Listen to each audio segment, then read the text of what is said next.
repletuorum corda fidelium, et tui amoris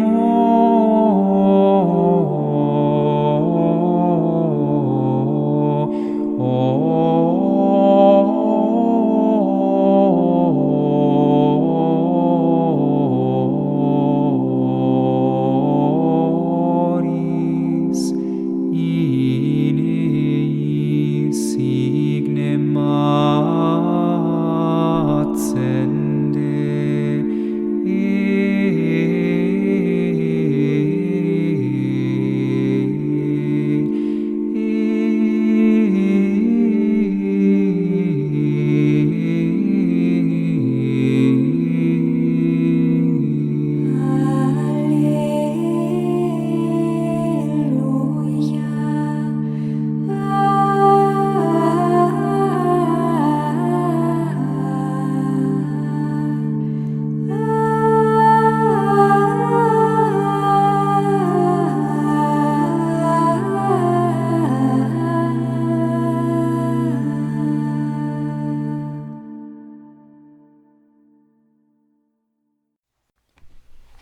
A Oração Contemplativa, por Thomas Merton.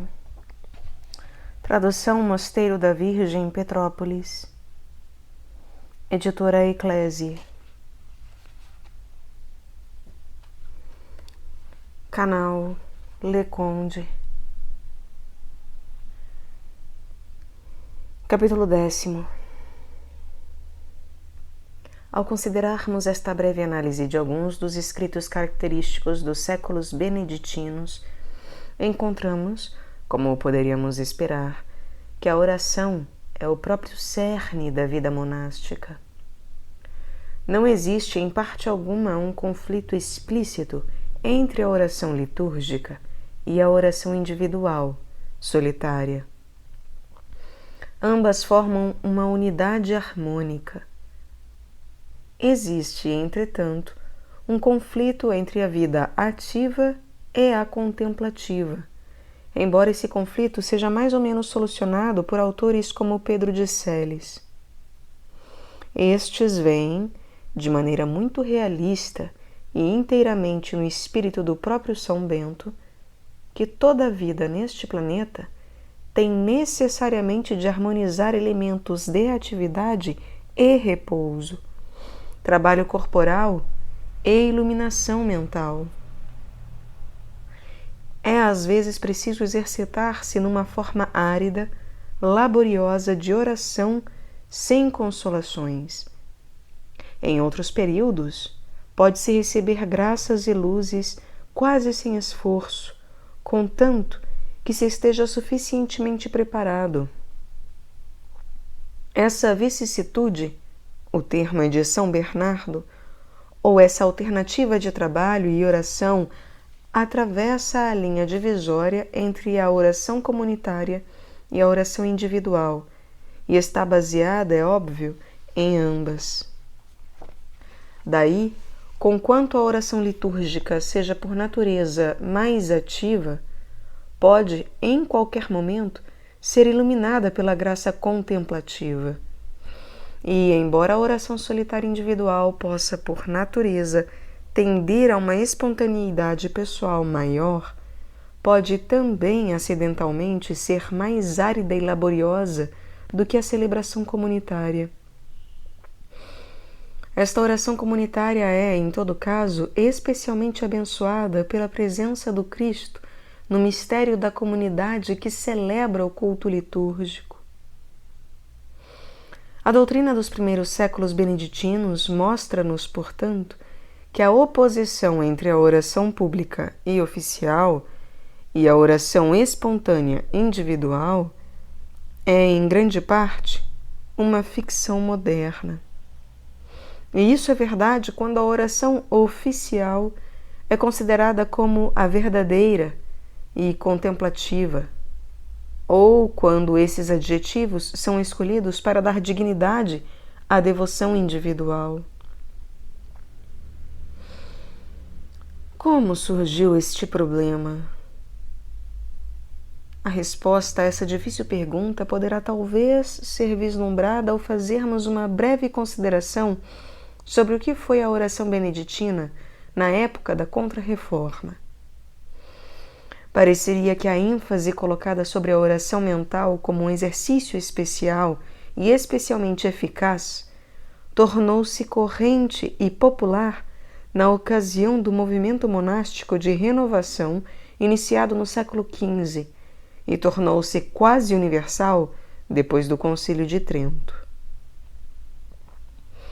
Para tomarmos um exemplo entre outros, consideramos Garcia de Cisneros, nascido em 1455, falecido em 1510, o abade beneditino e reformador de Montserrat, na Espanha. É ele considerado o primeiro místico espanhol, exclusão feita do catalão Raimundo Lúlio, e precursor de Santa Teresa e São João da Cruz. É também, com ainda maior frequência, considerado o precursor de Santo Inácio de Loyola e dos exercícios espirituais. Garcia de Cisneros fora enviado pelo rei Fernando e a rainha Isabel de Valladolid a Montserrat para empreender a reforma deste grande mosteiro. Para auxiliar e promover a renovação, o abade escreveu 2 livros, ambos manuais de oração e ambos inseridos na tradição beneditina medieval. Um desses livros foi o Diretório das Horas Canônicas, que tentava despertar a compreensão da liturgia das horas e tornar aptos os monges a cantá-las com fervor e compreensão. O outro tinha por fim reavivar o espírito de oração privada e meditativa do monge.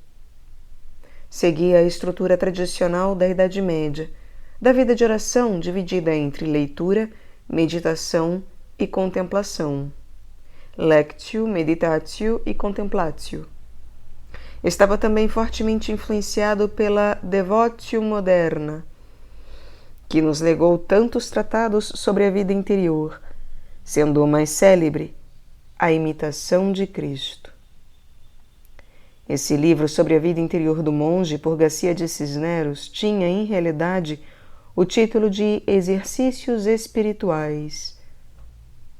Foi, evidentemente, muito mais popular e teve muito mais influência do que sua outra obra sobre a liturgia das horas.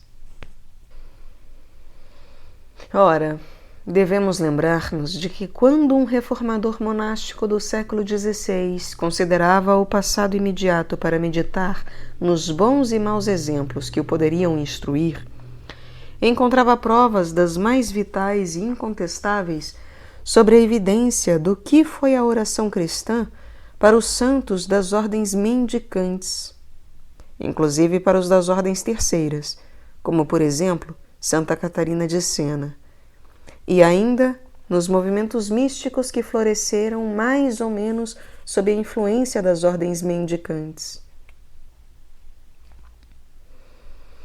O misticismo da Renânia, centrado nos conventos dominicanos, era orientado por teólogos como Eckhart e Tauler. Quando, o que sucedia com frequência, esse misticismo era considerado com suspeitas, o reformador podia sempre apoiar-se na evidentemente segura Devotio moderna. Quando os mosteiros da Idade Média perderam o primitivo fervor, a última observância da regra que deixou de ser convenientemente realizada foi a da liturgia das horas, celebrada em comum no coro. Pôde muito bem ter degenerado em rotina sem alma.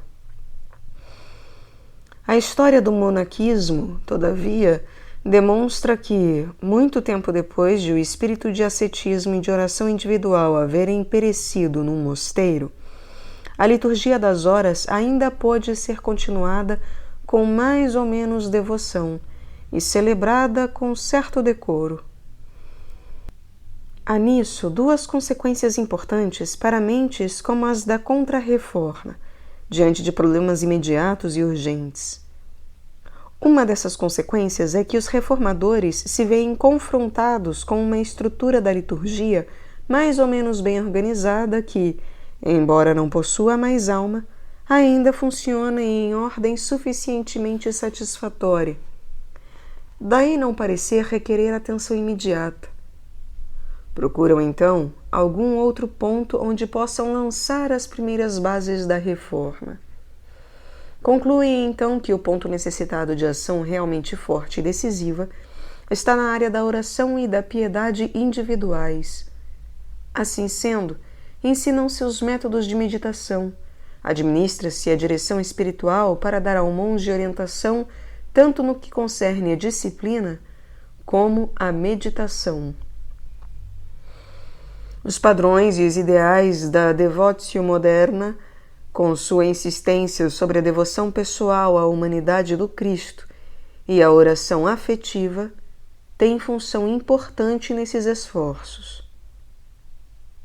E assim surge, com toda a naturalidade, a noção de uma nítida separação entre o fervor individual e a oração litúrgica, que é considerada formal, oficial e pública, e na qual é sempre possível apoiar-se para conseguir uma sólida base de regularidade na vida de oração. Mas que será construído sobre essa base? A piedade afetiva, individual.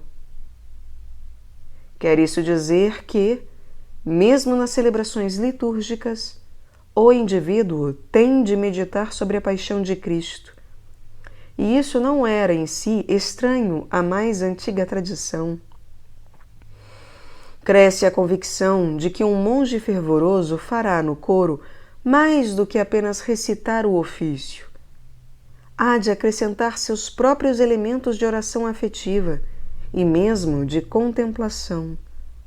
Assim, chega-se a acreditar que o elemento subjetivo sobreposto à liturgia é, em realidade, mais importante e tem maior valor do que o próprio culto litúrgico objetivo. Entretanto, na oração litúrgica, o elemento objetivo permanece e é fundamental, tanto assim que pode ser considerado no quadro subjetivo como um obstáculo a uma oração individual melhor e mais fervorosa, que o reformador sincero deseja sobrepor-lhe. Com a maior naturalidade, chega-se à conclusão de que, se quer realmente orar, é preciso esperar que a liturgia das horas termine para que a oração espontânea e subjetiva possa ter livre curso. Finalmente, quando os leigos também se tornam entusiasmados pela meditação, pela oração afetiva e pelas devoções, isso requer sacerdotes que os orientem pelas sendas da devotio moderna. Então, mesmo os monges dos mosteiros beneditinos que receberam o sacerdócio são afetados pelos novos rumos e procuram tornar-se guias de almas místicas, ou pelo menos professores de meditação. Isso nos leva a mencionar o célebre caso de Dom Agostinho Bacher, um dos maiores contemplativos beneditinos e figura muito discutida. É ele certamente o mais venerado e mais fértil mestre de vida espiritual surgido na congregação beneditina inglesa até o presente século, em que foi talvez igualado por Dom Chapman, que pode ser considerado como um de seus discípulos.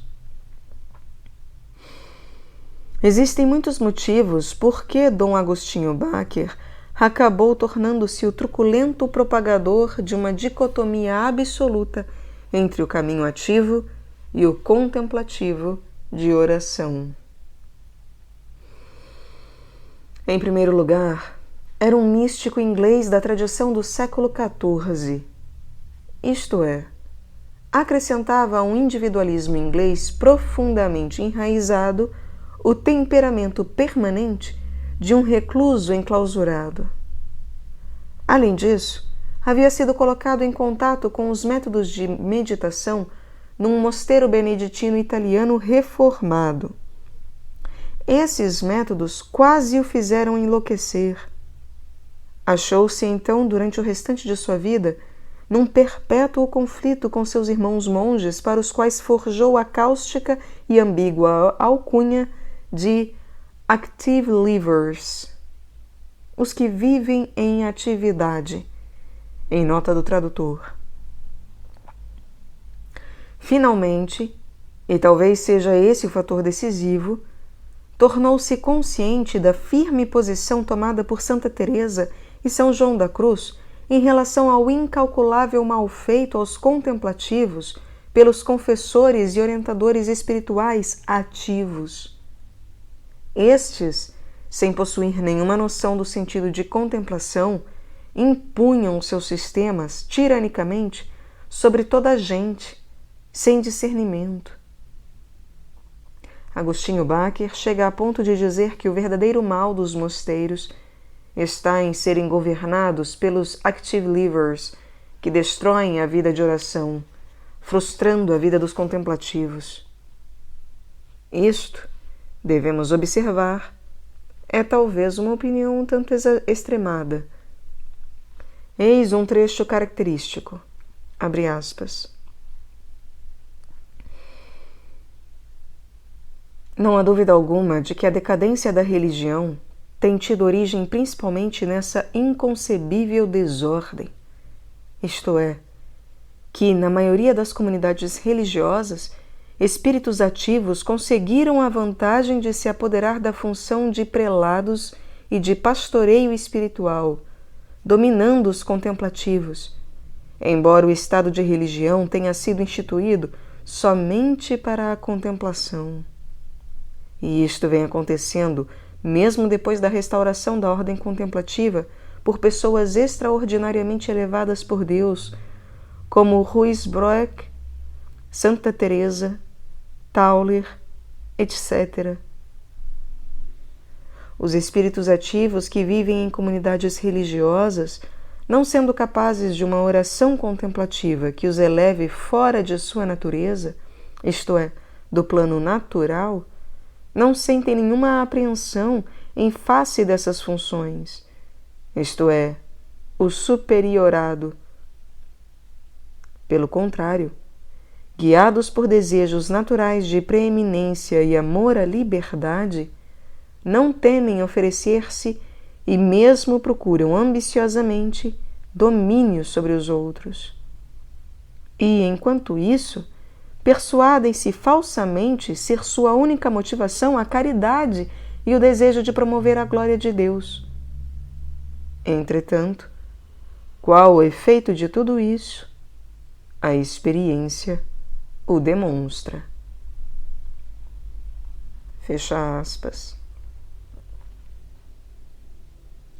Podemos aqui notar uma sutil metamorfose que, depois da Contra-Reforma, ocorreu no contexto do antigo ensino tradicional em relação à contemplação e à ação, como vemos nos escritos de Gregório Magno.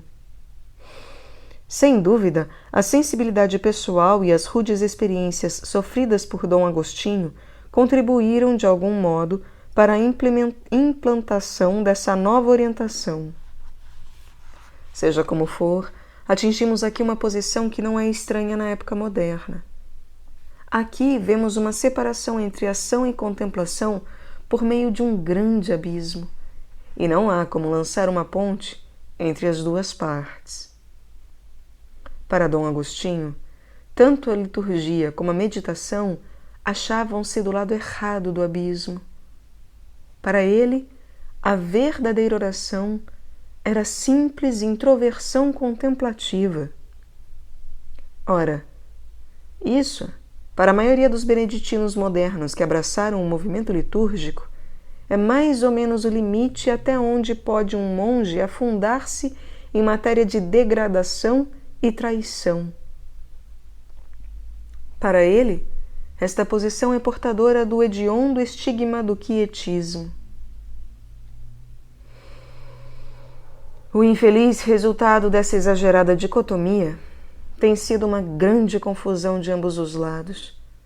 Porém, no momento atual, torna-se mais uma vez claro que é um falso problema e que a verdadeira vocação dos monges da família beneditina não é brigar em favor da contemplação contra a ação, e sim restaurar entre ambas o antigo equilíbrio harmonioso e orgânico.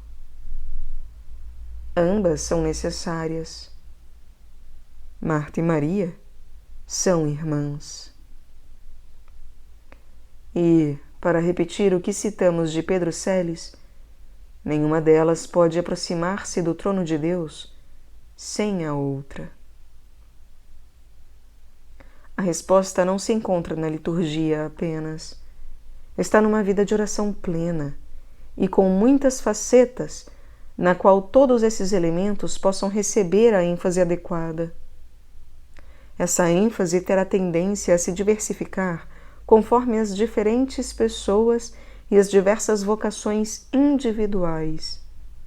É tarefa do pai espiritual, o abade, discernir os diversos espíritos e incentivar cada um no caminho que, para ele, é requerido pelo Espírito de Deus.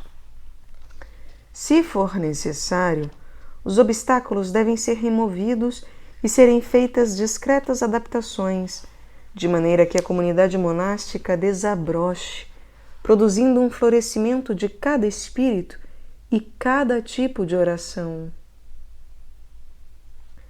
O que aqui foi dito para monges aplica-se também, com algumas adaptações, a todos os cristãos.